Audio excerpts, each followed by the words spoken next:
É aí que aponta o podcast que tem que brilhar. Olá, sambistas, sejam bem-vindos ao primeiro episódio do podcast Filhos de Iê, projeto dos sambistas da depressão, que tem como grande objetivo dar uma modificada na forma como a gente interage com vocês. Nosso canal é muito famoso, né? Nossa página, principalmente no Instagram e no Facebook, é muito famosa pelos memes. Já são aí quase 9 anos na consolidação na linguagem memética no carnaval. Mas também agora a gente, nos últimos anos principalmente, nós estamos aí tentando buscar outros modos de diálogo. E aqui a gente vai para a nossa primeira temporada do podcast Filhos de Iê, temporada essa que vai contar com 10 episódios iniciais, exatamente como um protótipo. Quem sabe nós continuaremos mais para frente, ok? O Filhos de Iê vão ter alguns quadros, um deles é exatamente esse de hoje, o ciclo de debates da Mãe Terra, em que a gente vai debater alguns aspectos teóricos do carnaval. A gente também vai ter o Voando com Hope, que vai ser um quadro em que a gente vai voar nas asas de Hope, esse ser mitológico do carnaval carioca e brasileiro, e a gente vai desbravar outros territórios de carnaval do Brasil fora do eixo Rio-São Paulo. Outro quadro nosso é exatamente o Iê Pergunta. O que é o Iê Pergunta? A nossa famosa Iê vai fazer algumas perguntas aos setores do carnaval. Mas não é só a porta-bandeira, a rainha de bateria, o mestre de bateria. A gente vai também falar de outros setores, como os fotógrafos, os jornalistas, as costureiras, os ferreiros e até mesmo quem faz as famosas feijoadas e cozidos mundo afora aqui no nosso Brasil, nas nossas escolas de samba. E o outro quadro vai ser o Iê News, que vai ser uma espécie de jornal resumo do mês. Então, por exemplo, a gente vai ter o Iê News de novembro, que vai falar sobre o mês de outubro, e assim sucessivamente. Então, esses são os quadros iniciais do nosso podcast, que vão acontecer nesses 10 primeiros episódios. O episódio de hoje a gente vai falar do ciclo de debates da Mãe Terra, em que a gente vai falar de um assunto muito importante, que está em voga nos últimos meses aqui no Carnaval, que é exatamente o discurso, a aproximação política das escolas de samba com os setores públicos. E talvez o primeiro grande passo que a gente vai ter de ligação entre o político e o cultural vai ser exatamente o processo de oficialização, em que várias cidades vão apresentar projetos específicos, mas quase todos eles têm uma ligação próxima. O primeiro ponto de ligação é exatamente o setor turístico, ou o setor de aproximação econômica. Tanto no Rio de Janeiro na década de 30, quanto em São Paulo na década de 60, em Santos na década de 50 e Vitória ali também nos anos 70 e 80, a oficialização do carnaval passou e até hoje está estruturada dentro da Secretaria de Turismo e não necessariamente da Secretaria de Cultura. Mas por que você pode estar se perguntando, né? A Secretaria de Turismo, de certa forma, principalmente no primeiro contexto que a gente vai ver aqui, que é no Rio de Janeiro, ali nos anos 30, vai ser uma forma, uma possibilidade de unir os dois pontos, tanto a área cultural quanto a área econômica.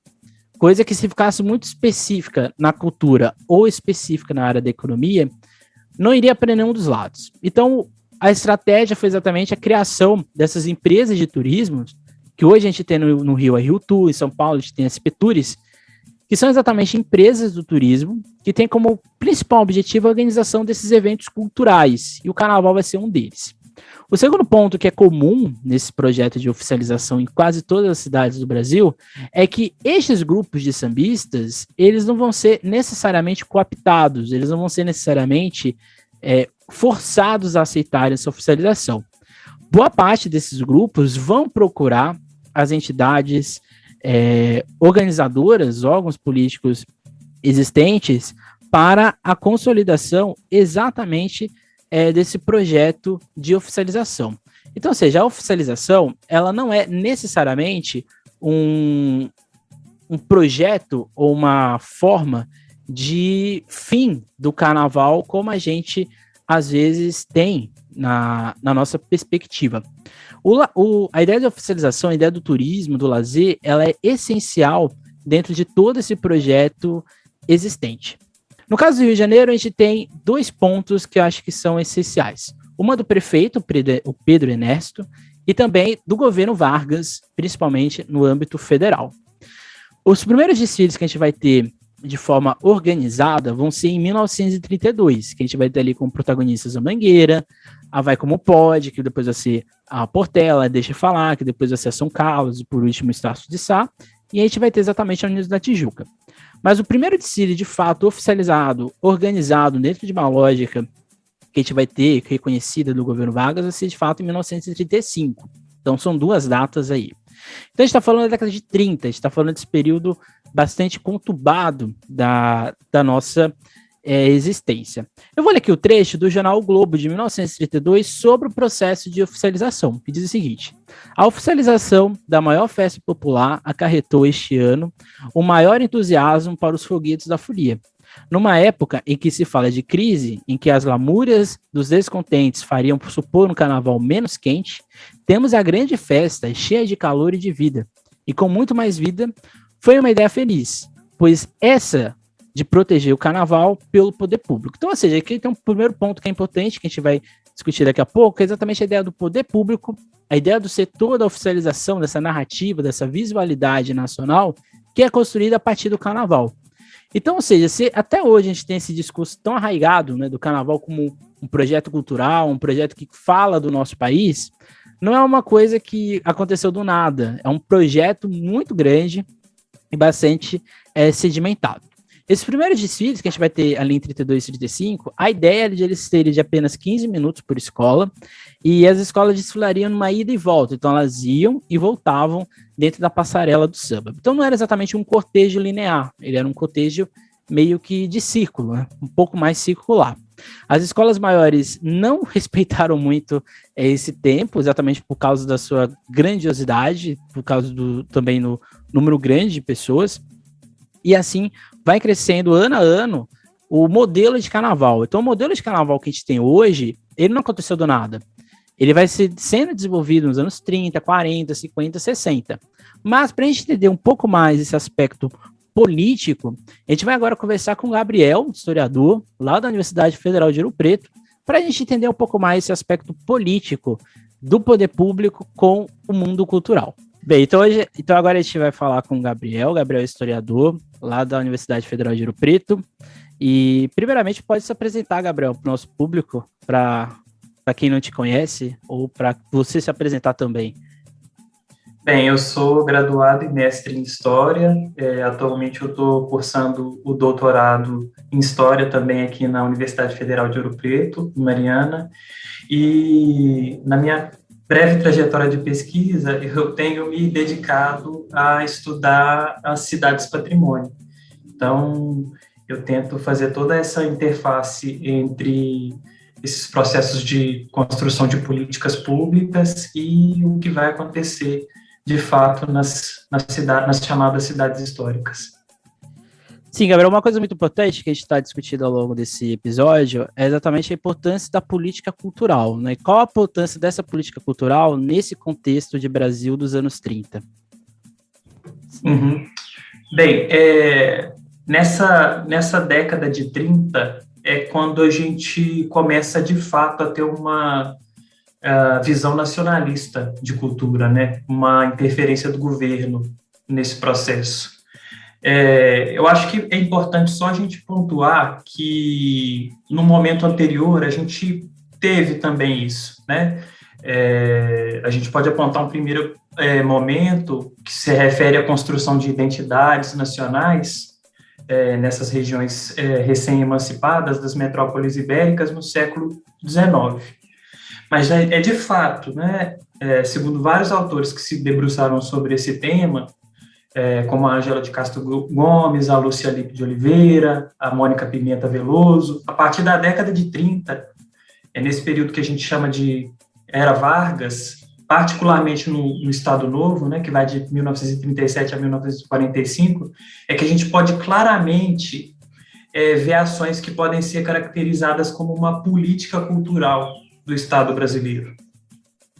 A gente tem um processo aí que pode ser chamado de burocratização da cultura, né? Uma intervenção nessa área que não teve precedentes, nas palavras do sociólogo Sérgio Miceli. E essa intervenção, ela atingiu manifestações culturais diversas.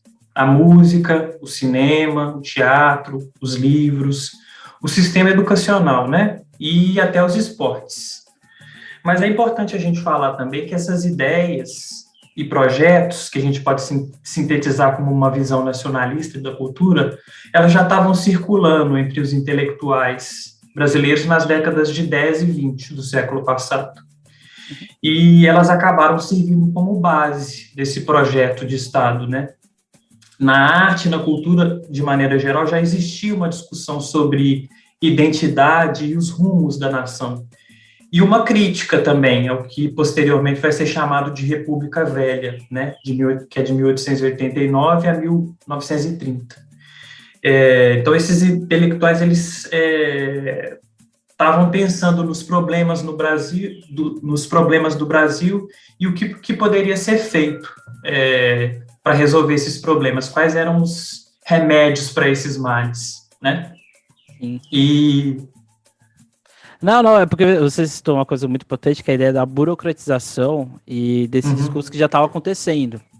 Porque, de certa forma, você tem ali na década de 20, por exemplo, Mário de Andrade, que vai desbravar o Brasil em busca dessa cultura popular brasileira, né? E, ao mesmo tempo, de certa forma, esse período, esse governo, meio que se utiliza de parte dessa cultura popular, porque o samba é uma cultura popular brasileira e carioca, né, considerada patrimônio imaterial, e, de certa forma, há uma burocratização, né? E como que você enxerga nesse sentido, tendo em vista que é a construção de uma visualidade de nação, né? É na década de 30 que isso vai se consolidar, de fato, ou é uma continuação do que já estava acontecendo? Bem, acho que é um pouco mais complicado. Para a gente pensar, primeiro é importante pensar nesses intelectuais. Você citou o Mário de Andrade, e o que unia esses intelectuais é que eles vinham de correntes ideológicas diversas, mas o que unia eles é que eles tinham uma visão nacionalista, melhor dizendo. Para eles era necessário romper com modelos acadêmicos esquemáticos e criar bases para uma cultura nova, né, capaz de direcionar um olhar novo sobre o país. Então, esses intelectuais, eles estavam imbuídos dessa preocupação radical de construir uma ideia de nação nova. E isso é o que é um ponto de convergência entre esse grupo de intelectuais variados, mas aí especialmente os chamados modernistas, você citou Mário de Andrade, e o governo Vargas, né? Os ideólogos e políticos do governo Vargas. Eles ambos consideravam que no Brasil estava arraigada um atraso, um arcaísmo, um sistema político incompetente e era preciso romper com isso, né? E aí essa dimensão da cultura que você está citando, ela vai começar a aparecer, inclusive, nas cartas constitucionais, né? A partir de 1934, tem disposições constitucionais que tratam das ciências, das artes, das letras, da cultura, de uma forma geral. Inclusive, a gente tem a criação de duas instituições são criadas e são instituições importantes, porque elas é que vão conduzir isso que você está chamando de uma visualidade da nação, né? Tem o Ministério da Educação, que na época se chamava Ministério da Educação e Saúde Pública, e o Departamento de Imprensa e Propaganda. Então, essas instituições e outras repartições públicas da época, como o Serviço do Patrimônio Histórico e Artístico Nacional, que é o meu tema de pesquisa, o Museu Nacional de Belas Artes, a Comissão de Teatro Nacional, o Serviço de Radiodifusão Educativa, o Instituto Cairu, que cuidava dos livros, o Instituto Nacional do Cinema Educativo, elas é que vão ser ocupadas por esses intelectuais que vão promover diversas reformas modernizantes, intervindo no campo da cultura. Nesse esquema que é complexo e variado de cooptação, né? Eu acho que você deve tratar disso no podcast, nem tudo é cooptação, né? Tem esse processo de cooptação das massas, mas também tem processos de recusa e de resistência. E o samba é um exemplo disso, né? Se, de um lado, ele os artistas estão sendo cooptados e um pouco forçados a propagar as ideologias nacionais, de outro lado, tem gente que está recusando a fazer isso e está agindo de maneira diferenciada, né? A cultura é um campo de batalha, então é sempre tudo muito complexo, né? Não tem nada assentado, as coisas vão sempre se movimentando. Sim. Não, e é importante porque a gente sempre fala, a gente tem vários historiadores na parte do carnaval que exatamente tocam nesse assunto, né? De como o departamento de imprensa e propaganda foi essencial para exatamente, vamos dizer assim, difundir o carnaval do Rio de Janeiro, mas ao mesmo tempo intervindo nos enredos, tinham que ser de motivações nacionais, grandes símbolos, mas não pode ser qualquer símbolo, tem que ser símbolos que remontam a uma tal época, não pode ser qualquer símbolo, né? Então, de certa forma, como quando você falou também da criação do Instituto da Educação, de certa forma é como se utilizasse a cultura também como uma via educacional, ou não? Sim, sim. Na verdade, o aparecimento do Ministério da Cultura mesmo só vai aparecer mais tarde, se não me engano, depois da década de 50. Então, educação e saúde, a cultura atravessa esse processo maior de educação e saúde pública. Então, educar essa população, buscando trazer elementos, né, das matrizes culturais diversas, mas tentando também limpar aquilo que não fosse desejável, aquilo que não fosse de encontro com o que o Estado daquele período estava desejando. Então, assim, isso que você falou de criar uma certa visualidade é importante, porque se a gente pensar o país do samba, o país da sensualidade da mulata, o país do carnaval, do futebol, da arquitetura barroca, da arquitetura moderna, isso tudo foi inventado nessa época do Vargas, com uma força de coesão enorme e capaz de criar esse sentimento de unidade, para fazer a população se reconhecer, mas também fazer com que a gente fosse reconhecido internacionalmente, né? Eu acho que essa ainda é a imagem mais forte que a gente passa para os outros países, né? Sim. Então, isso é importante reforçar. E tem um aspecto que a gente que aqui dentro da nossa página a gente toca muito, que é a questão racial. De certa forma, o samba é um gênero criado, nascido nos morros, na área zona portuária, na região de subúrbio do Rio de Janeiro, mas, de certa forma, esse discurso da negritude, do ser negro, ou de uma arte negra, não se coloca, né? Isso também acontece dentro desse aspecto de cultura, dessa visualidade, mas não pontua vamos dizer assim, esses grupos, correto ou não? Correto. Emerson, de certa maneira, o que estava orientando esses projetos que a gente tem tratado aqui naquela época era uma certa ideia de civilização material que está na obra do Afonso Arinos, também está na obra do Gilberto Freire, em que há uma certa hierarquização dessas matrizes culturais. Então, o elemento de destaque, o elemento que aparece em primeiro lugar, é o elemento do colonizador português. E, em segundo lugar, vem as matrizes negras e indígenas. Então, tem essa coisa de tentar aproximar essas matrizes, mas também deixar claro que a nossa matriz principal é uma matriz portuguesa, que tem uma ligação com o mundo civilizado, que para eles era o mundo europeu, né? Era o velho continente. Então, tem esse processo de hierarquização e tem esse movimento que é complexo e ambíguo, assim. Na época, o Vargas censurou várias iniciativas, vários movimentos negros, mas ele soube também trazer um pouco desses elementos através do Departamento de Imprensa e Propaganda, né, através do samba, tentando moralizar diversos aspectos. Você sabe melhor do que eu que tem essa figura do malandro que vai ser subvertida, né?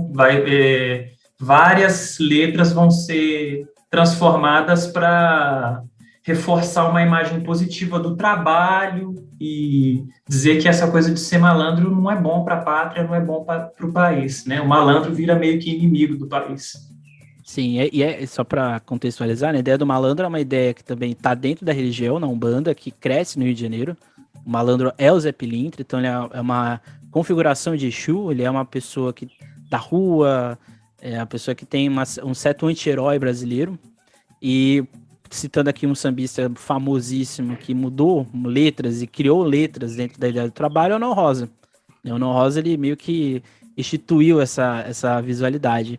E aqui, trazendo para a sua área, você estuda a questão do patrimônio, né, que de certa forma nasce nessa década de 30. E de certa forma, o carnaval brasileiro, principalmente os principais carnavais, Ouro Preto, Salvador, Recife, Olinda, Rio de Janeiro, de certa forma, essas manifestações, que também são patrimônios culturais, elas acontecem nessa zona do patrimônio material, né? Quando o material se encontra com o material. Qual é a importância dessa cultura popular encontrar esse patrimônio físico brasileiro? É super importante. A gente tem a historiadora Márcia Chuva, que tem vários trabalhos sobre patrimônio cultural no Brasil, e ela fala exatamente isso que você está apontando, uma necessidade de se ter uma visão mais integradora de patrimônio cultural. Quando a gente fala de patrimônio material e de patrimônio imaterial, de novo tem uma hierarquização. Na década de 30, o Estado estava mais preocupado com um certo patrimônio material que remetia ao período colonial, né, ao chamado Barroco Mineiro.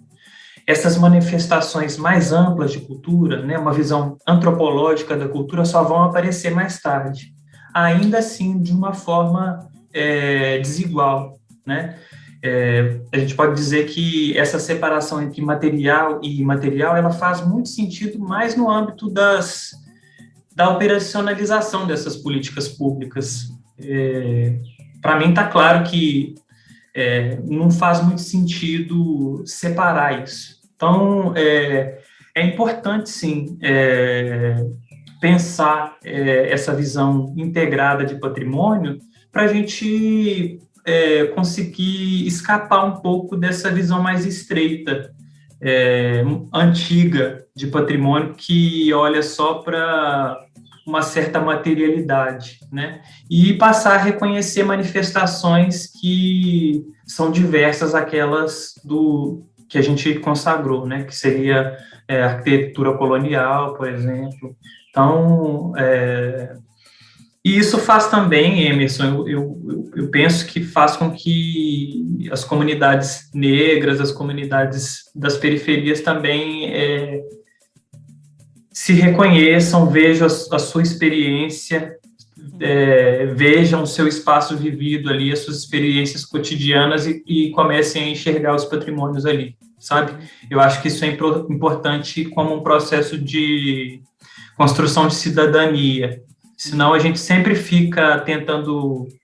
Isso aparece muito, às vezes, nos projetos de educação patrimonial. Tem muitos projetos de educação patrimonial que só fazem reificar uma certa visão de patrimônio, ao invés de criar esse processo de ampliação, né, de fazer as pessoas enxergarem o seu espaço vivido, as suas experiências cotidianas como cultura e como patrimônios também. Sim. Então, só uma última questão, uma última pergunta. Então, de certa forma, essa política começa ali na década de 30, mas ela se acentua depois, essa interferência, vamos dizer assim, do político com o cultural, ela se acentua ou ela vai amenizando com o passar do tempo? Ela se acentua, ela se amplia, felizmente. Mas isso não é um processo que é só de responsabilidade do Estado, não. Isso tem muito a ver com luta social, luta dos movimentos negros, luta dos movimentos dos indígenas. A certa altura, entre as décadas de 70 e 80, a gente tem uma virada do patrimônio, que é quando as pessoas começam mesmo a reivindicar e falar, olha, esse patrimônio ele não me representa. O Brasil não é só isso. E aí, o Estado começa a incorporar um pouco isso, né? A gente tem a Constituição de 88 que já abarca nos seus dispositivos uma visão mais ampliada de cultura e de patrimônio. Então, mas para você ter uma ideia, só em 2000 é que vai aparecer uma legislação específica para registrar as manifestações imateriais, né, de patrimônio. Embora a gente esteja criticando aqui essa divisão, o Estado vai operacionalizar dessa forma, né? Só em 2000, então, quer dizer, muito tempo depois, ainda é uma política muito recente se comparada ao tombamento, que foi o primeiro instrumento de intervenção, né, nos chamados patrimônios, que foi criado lá no final da década de 30. Então, tem um episódio marcante que vale a pena lembrar, que é o tombamento do terreiro da Casa Branca, em Salvador, em 1986, que foi assim, se a gente voltar aos arquivos do IPHAN e olhar lá os registros das atas das reuniões, a gente vai ver esse processo de luta aparecendo. A Igreja Católica aparece, os poderes locais aparecem, a população aparece, todas ali, alguns contra, outros a favor, e o terreiro só foi tombado por um voto de diferença, quase que ele não foi tombado, sabe? Então, para mostrar esse descompasso, essa ainda, naquela época, essa pouca valorização, né, de outros patrimônios que não os tradicionais. Sim, e que, de certa forma, pavimentou para que, por exemplo, as matrizes do samba carioca se tornassem um patrimônio material. Sim, que vai ser o tema do nosso terceiro episódio, então fique aí no aguardo que a gente vai discutir a política de patrimônio imaterial. Então, muito obrigado, Gabriel, pela participação e até uma próxima. Eu que agradeço, Emerson. Bem, como a gente pode perceber nessa conversa com o Gabriel, algumas coisas são muito importantes para a gente entender. Um deles é exatamente a ideia da burocratização, né, a ideia de como o Estado ele se estrutura dentro desse âmbito cultural, e como esse âmbito cultural, por mais que ele procure o Estado, e de certa forma ele meio que se tutela em relação ao poder público, de certa forma também ele não consegue encontrar uma outra maneira, uma outra saída de sair dessa realidade. Então é como se fosse uma faca de dois gumes. Ao mesmo tempo que a política, o setor político é muito importante para a elaboração cultural no Brasil, de certa forma, pensando nas escolas de samba, e aqui no Rio de Janeiro, que em 1935 isso fica muito forte, a ideia do se aproximar do poder público meio que vai criando amarras. A gente vai ter, por exemplo, toda a ideia dos desfiles da temática nacional, toda a lógica do Estado Novo, que vai intervir na consolidação cultural das escolas de samba do Rio de Janeiro. Isso vai criando uma visualidade, vai criando um modo de fazer que vai ficando, com o passar do tempo, bastante desgastado.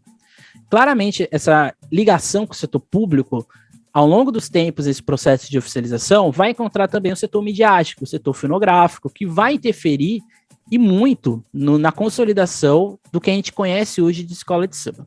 E as outras cidades, né? Você pode estar se perguntando, né? Rio de Janeiro se oficializa ali em 35.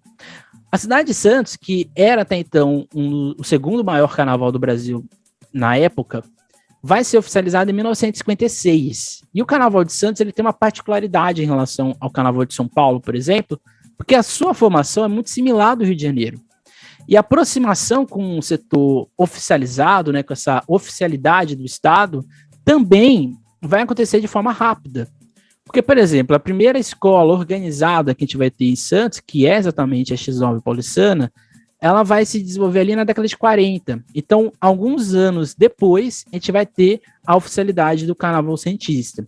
Isso vai ser essencial exatamente para aproximar esse setor cultural marginalizado, extremamente, que passava por bastante preconceito, a se reestruturar dentro dessa malha cultural que era a cidade de Santos. Uma cidade rica, de certa maneira, com bastante influência cultural do Rio de Janeiro no processo das escolas de samba da cidade.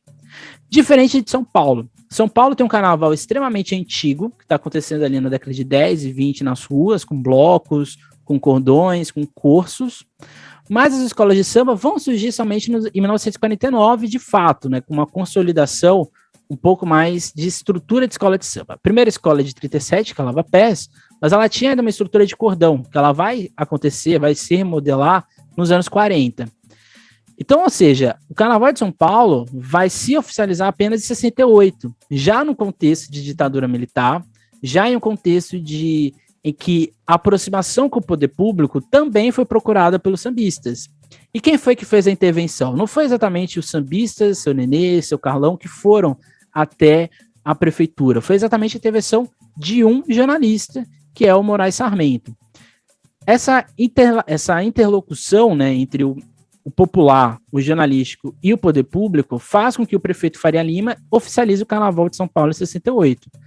E claramente a oficialização do Carnaval de São Paulo está dentro do âmbito do turismo, porque desde sempre vai estar dentro da Secretaria de Turismo. É um projeto que os sambistas procuraram, então eles meio que aceitaram todo esse processo, mas eles talvez não imaginassem a dimensão que iria acontecer, já que o projeto da oficialização do Carnaval de São Paulo, ele é extremamente pernicioso, ou extremamente agressivo com a tradição carnavalesca de São Paulo, que vai ser herdada, que vai vir exatamente do Rio de Janeiro, já que o regulamento de São Paulo em 68 vai ser a cópia do Carnaval do Rio de Janeiro. Por exemplo, as escolas de samba de São Paulo não tinham baianas, muitas das escolas. E muitas escolas tiveram que achar baianas para desfilar nas suas escolas. Muitas escolas não tinham bateria como onde tinha no Rio de Janeiro. Muitas escolas de São Paulo, dentro da estrutura musical paulistana, o que tinha era exatamente instrumentos de sopro, alguns instrumentos de corda e assim por diante. Outra coisa que não existia é a ideia da porta-bandeira, né? Por exemplo, o Vai-Vai vai demorar muito tempo para achar uma porta-bandeira, porque não era a tradição. O Vai-Vai que é um cordão, que é uma estrutura muito específica de desfile de São Paulo. Então, ou seja, o projeto de oficialização, para a gente ir aqui encerrando, né? O projeto de oficialização do Carnaval brasileiro foi essencial para essa consolidação, para essa construção política de relação das escolas de samba com o poder público. Isso foi essencial para que as escolas pudessem, de fato, se tornarem reconhecidas pelo Estado, passassem a serem também reconhecidas no sentido econômico da atividade, mas, por outro lado, isso vai pouco a pouco, de forma lenta, não é uma coisa que vai acontecer de forma abrupta, em alguns casos, né, porque São Paulo vai ser um pouco abrupto, mas essa ligação com o poder público, ela vai ser sempre lenta, nunca vai ser uma coisa a longo prazo. Talvez essa seja a maior crítica que a gente pode fazer, né? Porque as escolas de samba não se direcionam, né? Os poderes das escolas de samba não se direcionam a um projeto a longo prazo. Por exemplo, a gente está tendo pela primeira vez algo bastante assim inédito, a Liesa fazendo um contrato com a prefeitura a longo prazo, né? Além de um ano. Mas e a fiscalização? A fiscalização tem que ter. A cobrança tem que ter por parte das escolas para que esse projeto não fique apenas no abstrato, que é o que está caminhando, inclusive. Então, ou seja, a ligação com o poder público, a importância da oficialização é essencial para a gente entender essa relação das escolas de samba com essa lógica empresarial que vai se estruturando com o passar do tempo e que vai ter o seu boom no Rio de Janeiro na década de 80 e no restante do Brasil no final dos anos 90 e início dos anos 2000, que é exatamente essa preocupação das escolas com o carnaval no seu sentido de interesses que já existiam, mas que ficam extremamente sedimentados nesse processo ali dos anos 80, mas que está vindo há muito tempo, como a gente pode ver aqui hoje. Então esse nosso primeiro episódio aqui de apresentação é um episódio bastante ainda de reconhecimento, de ver como é o nosso formato, mas na semana que vem a gente muda muita coisa, porque na semana que vem a gente vai ter o primeiro Voando com Hope, em que a gente vai receber 2 membros do Carnaval de Vitória, o Marcos Vinícius e o Vitor, que é aqui da nossa página, e a gente vai discutir sobre o Carnaval de Vitória. Não falei aqui muito da oficialização do Carnaval de Vitória, porque o Marcos vai falar de forma mais perfeita, de uma forma um pouco mais didática para vocês e com mais detalhes. Então, na semana que vem a gente vai ter o Voando com Hope, e é isso, gente. Não deixe de seguir os Sambistas da Depressão nas suas redes sociais, Instagram, Twitter, Facebook. Aqui no YouTube, se você estiver vendo pelo YouTube, não deixe de curtir esse vídeo, de compartilhar e de se inscrever no nosso canal e de apertar o sino de notificações para você saber um pouco mais dos próximos vídeos que estão por vir. E se você estiver em algum dos canais de áudio que a gente tem disponível, né, o Apple Podcast, o Google Podcast, Spotify e o Deezer, não deixe de seguir o nosso podcast para você ter a notificação de quando o próximo episódio está indo ao ar. Então, esse foi o primeiro Filhos de Iê. Até uma próxima. Nunca esqueçam e nunca deixem de sambar.